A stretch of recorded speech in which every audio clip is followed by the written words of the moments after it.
I was thinking of making this video a while, but I wound up listening to a 3-hour podcast from a guy who wrote a book on the subject, and that kind of sealed the deal. Not because he was so awful, but because the mechanisms and pitfalls actually say a lot about low-carb eating, dieting, and fasting. Talking about these issues is the main reason for making this video, because I'm sure no one following this channel would ever take them anyway. You and I are so smart! I knew instantly you could help me. Thank you. You are a truly advanced intellect. I don't know how you manage amongst these others. I don't know how I do either, I really don't.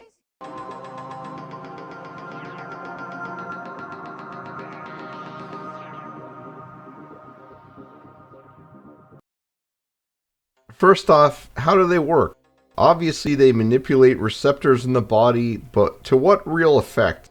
Does it signal the brain to stop eating, like peptide YY, for example? Now that would be a cool medication. Well, let's look at the common side effects, and that should give us a few clues. So there's a host of common, but they're annoying but relatively innocuous effects. And they're mostly gastric, as you would expect.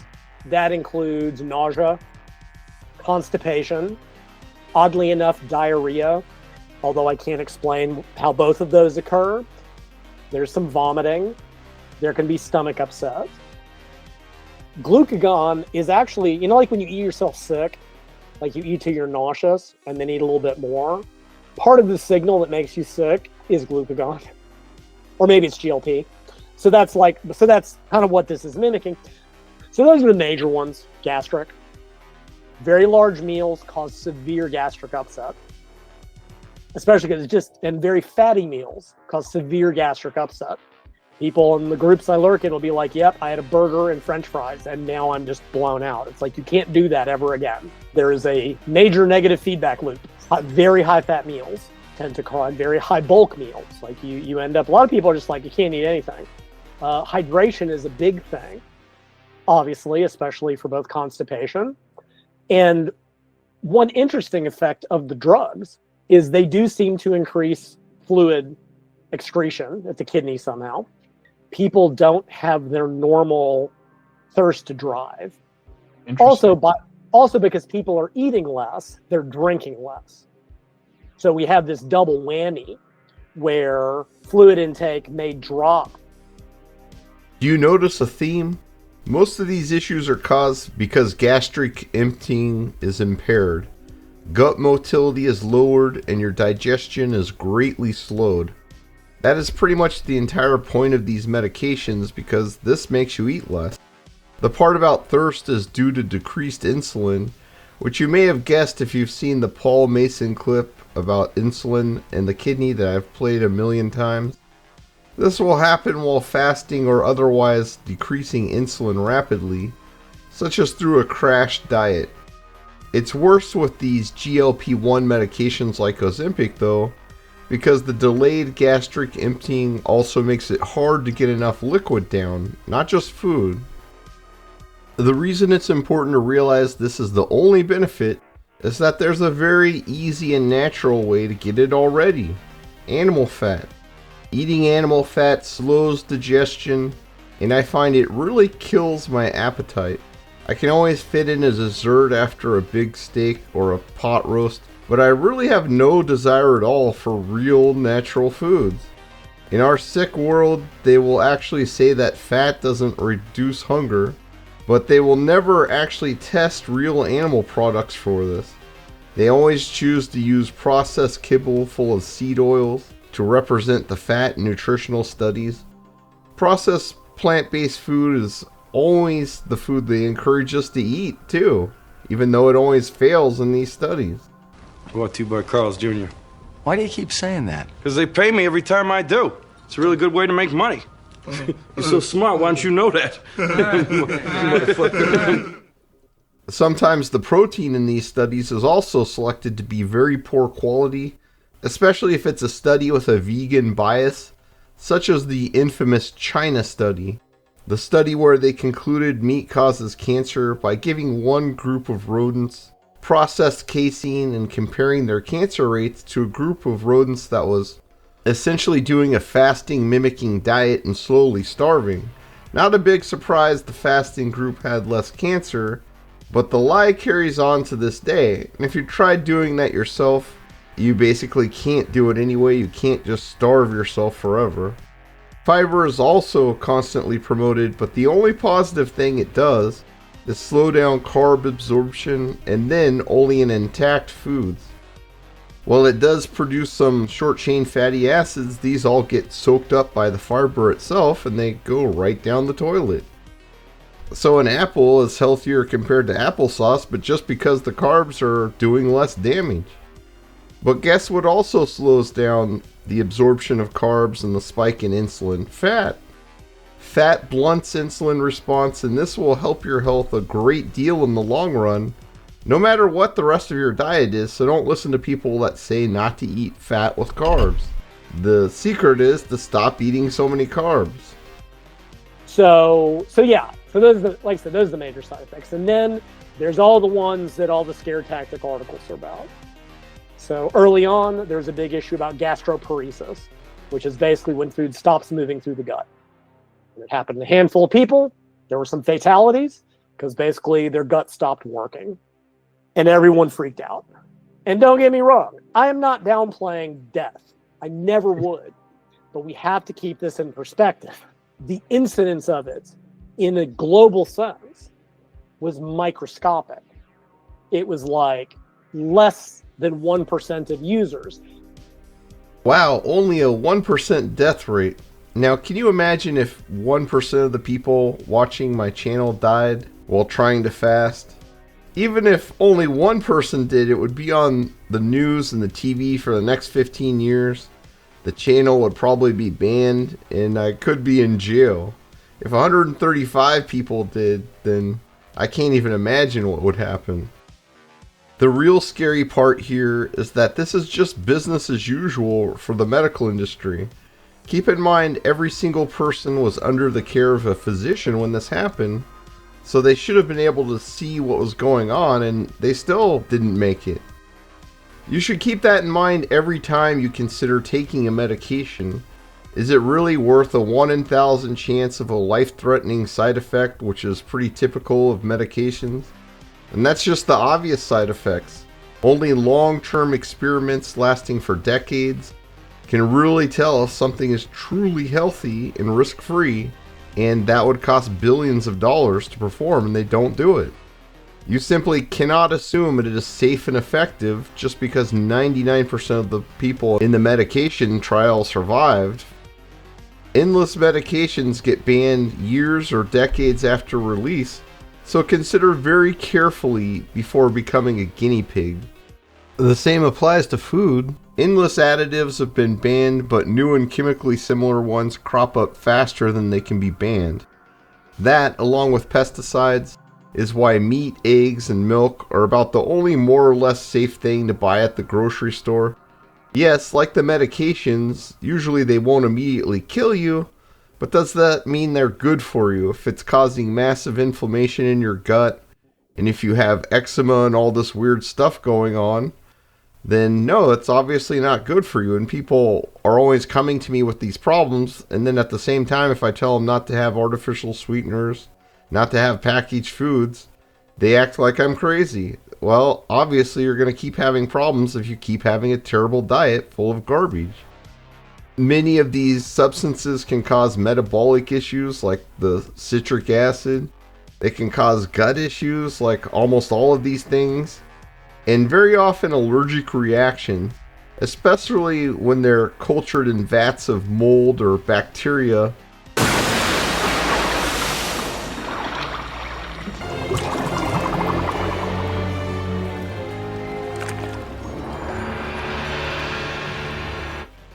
And that's how they make vitamin C, citric acid, and many other additives. The reason these side effects occur in these medications is the gut is basically paralyzed, called gastroparesis, which is very dangerous. You also have to be careful doing very long fasts to watch out for food becoming trapped, so this could also be an issue there. And that's part of the reason I suggest the 36 to 96 hour fast. But if you take vinegar daily, or if you take electrolytes while you're fasting, then it should move right along anyway. And if worse comes to worse, just break the fast with some salty broth and try again when things have cleared up. In the long run, as your gut microbiome gets into better shape from fasting, this should be less and less of an issue. And you should also have less and less gastric upset when you break the fast too. So you won't be running to the bathroom immediately afterwards. That used to happen with me a bit, but it doesn't happen anymore. For years, I always had some kind of issue while going to the bathroom. And I'm talking about before I started fasting. But fasting and cutting back on carbs, and also the essence of oregano stuff that I take, has actually helped me a great deal, and I was surprised that I was able to get back to normalcy. You just regain all the weight if you go off. Well, that's true of any intervention. So how is that any different than anything else? Right? That is non-discriminatory for any other obesity intervention, diet or exercise. Well, if you diet, this is usually what happens, especially if you're 50 or more pounds overweight, which is a completely different ball game, and the people who've never been there just don't understand that and can't possibly understand it.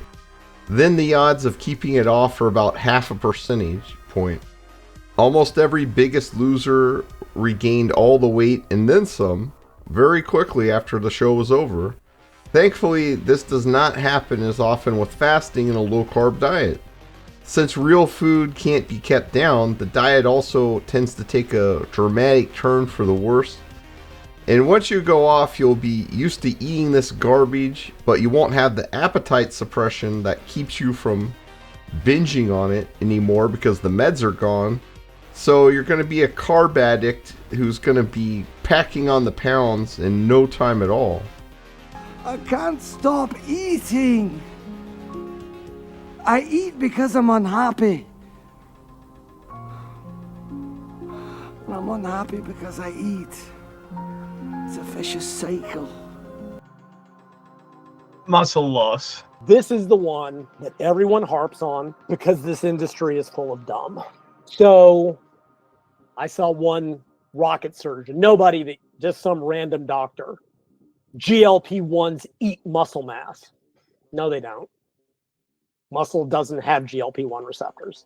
Like I said, one little study showed that GLP-1s actually improved muscle protein synthesis in older men because it increased blood flow. GLP-1s do not eat muscle. And realize most of this podcast, we've been talking about weight loss because that's what most of the studies do measure because it's easy.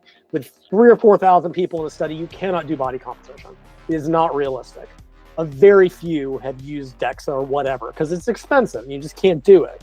So you'll hear that in the studies, they range where they've seen lean body mass losses. And I'm being very specific in my language, and you know why, and we're going to come back to why this is an important distinction. Between 15% to like 60% of total weight loss, lean body mass. And the average, and just keep this number in mind, about 28%. Lean body mass loss. I said earlier that fasting has a better chance to succeed and keep the weight off. And here's why. A 6-month study of alternate day fasting with no exercise found that the ADF fasters lost more fat than the dieting group, and at the same time they didn't lose any lean tissue at all. In fact, they even gained a little lean tissue without doing any working out. On the other hand, dieters lost much less fat and quite a bit of lean tissue. The two groups lost about the same weight, but about 25% of the dieting group's weight loss was lean tissue. That's the typical amount you lose when you go on a diet, but it can be much worse than that. The more weight that's lost, the more likely this is to be the case, and the more carbs you eat, the more likely it's going to be the case. For these GLP-1 medications, it will be even worse because they make it difficult to eat meat or any large meal. So what happens? They start eating processed foods and they start eating 5 or 10 meals a day.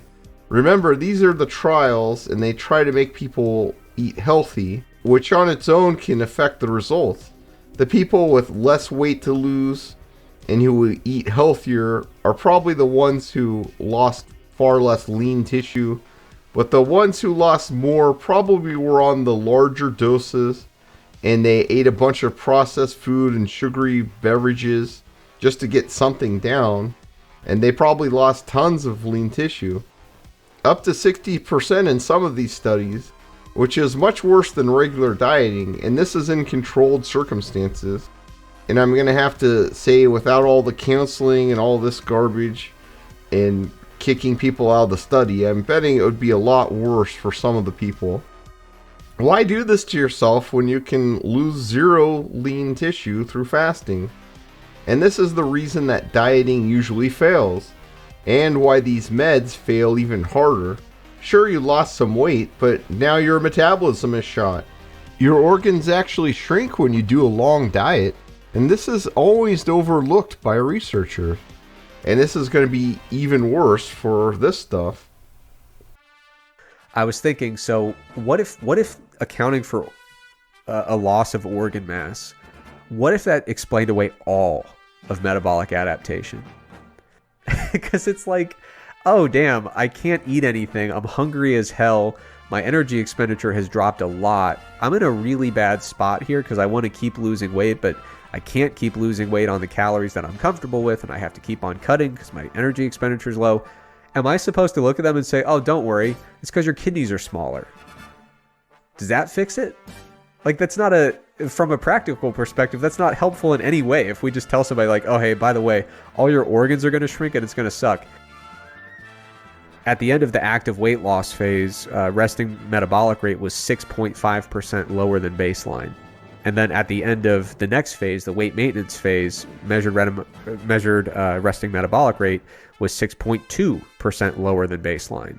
So they lost all this weight, and then they had a weight maintenance period, 6.5% below baseline during phase 2. And that at that point, they're saying, yes, metabolic adaptation is present, very bad thing. And then after weight maintenance, it's still 6.2% lower than baseline. And they're saying, oh, yeah, it's not significant, so no more metabolic adaptation.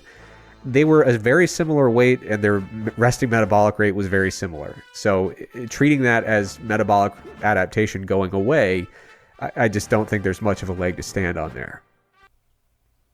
This simply doesn't happen in fasting. And while you could lose some lean tissue in very long fasts, for 36 to 96 hour fasts, it just snaps back every time due to the growth hormone. In fact, you actually regenerate your organs this way. Especially your thymus, which is something that usually fails in people as they age. And regenerating it can have some amazingly positive effects in your body. Now, one area of concern that I absolutely want to bring up, because it's important. There have been reports of mood changes, depression. There was a little bit of to do about suicidal ideation a couple years ago. So a lot of the studies don't see it, but a lot of the studies are very particular in who they allow into the studies. Like in general, I will say, on average, individuals with higher BMIs have a lower risk of death by suicide compared to individuals with a lower BMI. Oh, interesting. It is interesting, right? There can be an increase in a subpopulation. Now, why? Not exactly sure, but they think it could be related to the effects on the reward system, right? If suddenly life becomes a lot less rewarding because you're tamping down the dopamine system and you're already prone to depression and anhedonia, I could see that potentially pushing someone into a problem area. This is the main reason I made the video. Psychology is mainly a load of malarkey, but especially when it comes to nutrition and serious mental illness. These very serious problems have real medical, genetic, or nutritional causes. They're not because your parents didn't buy you a pony that time, though they may be there because your parents fed you a processed kibble diet that follows the diabetes pyramid guidelines that our government gives us at the behest of the food industry. If you have half a brain, it's easy to figure out why these people are getting mood issues. At least it is if you're someone like me who has to spend 18 hours a day fending off illogical comments that developed in a demyelinated vegan brain as they try and promote a whole food, plant-based diet in the comments of your channel.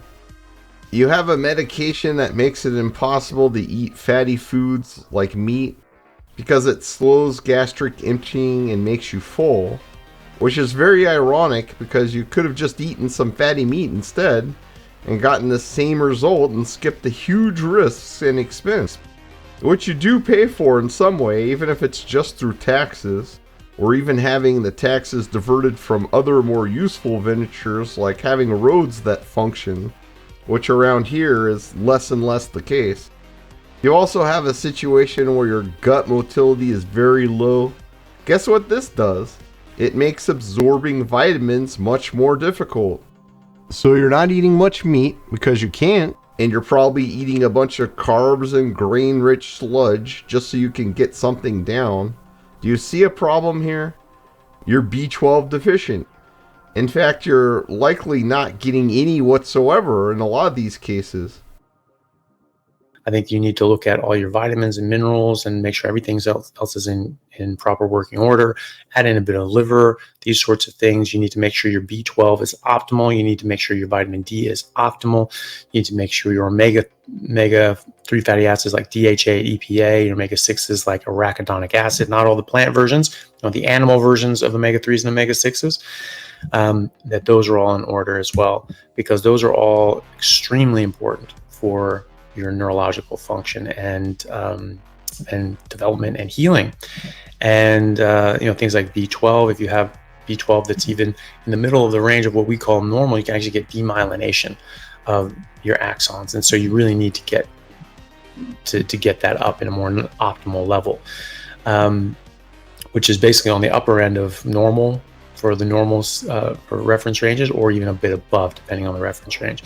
So in America, I typically like to see people's B12 at 1,100 to 1,600 picograms per milliliter. In Australia, UK, Europe, and much of the rest of the world, I like to see it between 800 and 1,200 picomoles per liter. When you're low on B12, your brain actually shrinks. Your mood is terrible and you're going to have endless problems. Depression is the #1 symptom, and irritability and lethargy are usually right around the corner once you have that. This is the big reason why vegan brains shrink 3 to 4% per year on average, though the lack of EPA and DHA are also a big problem. This is also why higher BMI people have fewer of these issues. You can store B12 for years because the body does all it can to hold on to this precious substance. So these more rotund people are actually much more healthy in this respect, and much less likely to experience this issue to such a tragic degree. Overeating can be a concerning issue with long-term health consequences, but malnutrition is an immediate problem that can have devastating consequences right away. That doesn't mean it isn't causing problems for these people too, and it's the same for weight loss surgeries. I can remember after Rosie O'Donnell got a gastric bypass, she went down really quickly. I personally never thought she was all that funny, but she used to be pretty smart and on the ball. Kind of like Ellen DeGeneres in her early days. All that changed when she had weight loss surgery, and this is almost certainly the reason why. She couldn't spell anymore, and she was making nonsensical Twitter tweets, and she just was never quite the same after that. You get all the same pitfalls with digestion that lead to a diet full of garbage and eating 10 times a day, and you just can't get any real nutrition like meat down. So your B12 is going to be in the pits, you're not going to absorb vitamins very well, and you're going to have a lot of problems. You're also going to be low on EPA and DHA, just like a vegan, because you get that entirely from animal products. Dogs are almost always low on this, just as an aside. So give your dog some sardines or mackerel once in a while. I also put some taurine, glycine, and alpha-ketoglutarate into their water to prolong their healthiness and their lives a little bit. And if nothing else, the EPA and DHA will probably help them be a bit better behaved. Oh, it's full of turkey!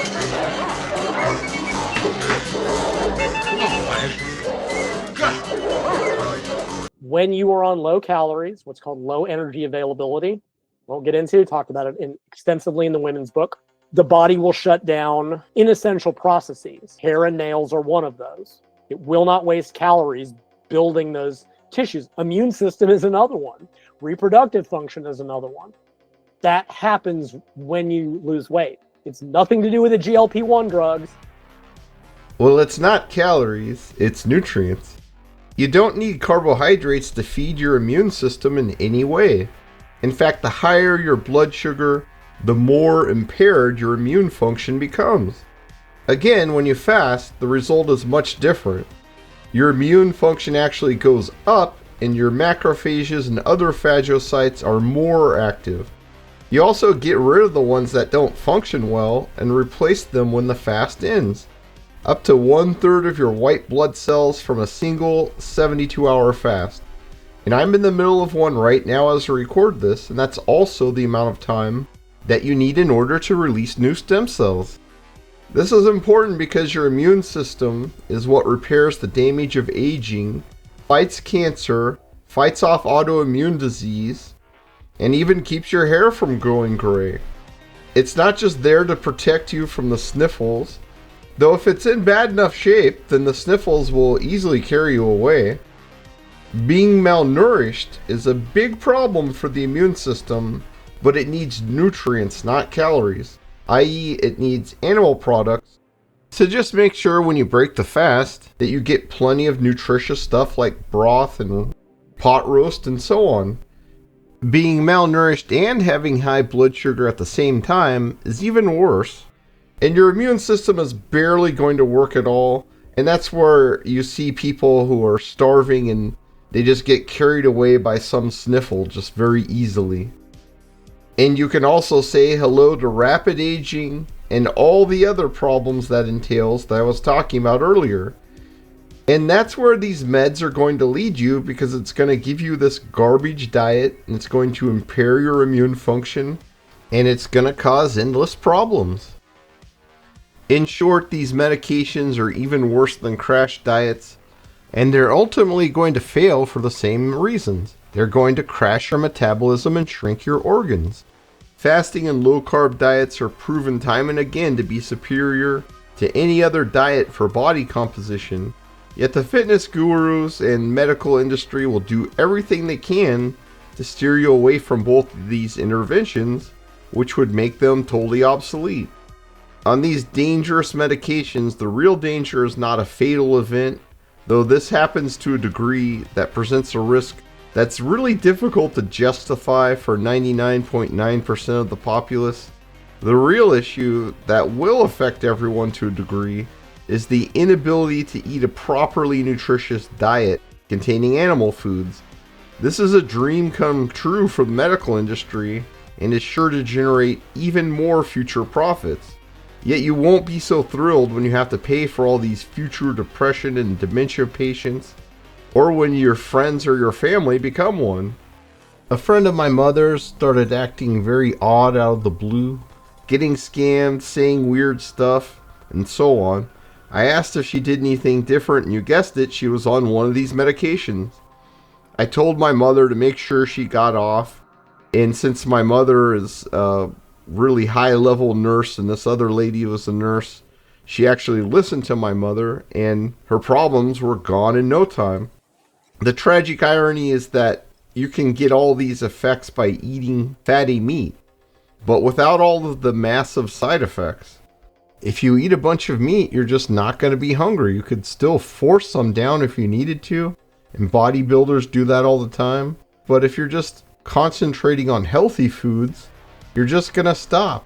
Once you have enough real nutrition, your body knows it's time to stop eating. But experiments using processed kibble are not going to show this very easily, which I think is intentional, at least in some cases. And the fat on a steak or on a roast is also not rendered down, and you only have limited amounts of bile, so you can only absorb so much of it. And you also need bile to absorb protein well. If you're eating these garbage foods, you're not going to absorb it. Most of the fat you eat from meat just goes right through you, and that's how it's supposed to work. Regardless, it's still impossible to lose weight through dieting without losing lean tissue, and this includes your organs. Simply eating food is not going to regenerate your organs either. Only fasting can do this due to the release of growth hormone. Fasting is the only way to lose weight without losing lean tissue or degenerating your internal organs. This includes the thymus, which is not something you want to shrink, because without it, you're not going to be able to fight off cancer or autoimmune disease, and that's why elderly people are so susceptible to pathogens and other issues. On the other hand, fasting and growth hormone release are going to have the opposite effect. Fasting is the only way that is proven in long-term studies to yield fat loss without lean tissue loss. Everything else will lead to a slower metabolism when you lose weight, and this even includes a low-carb diet, though this still performs much better than a low-fat, high-carb diet for both fat loss and health. Billions of dollars go into marketing these medications. This makes them very tempting, but don't be led astray.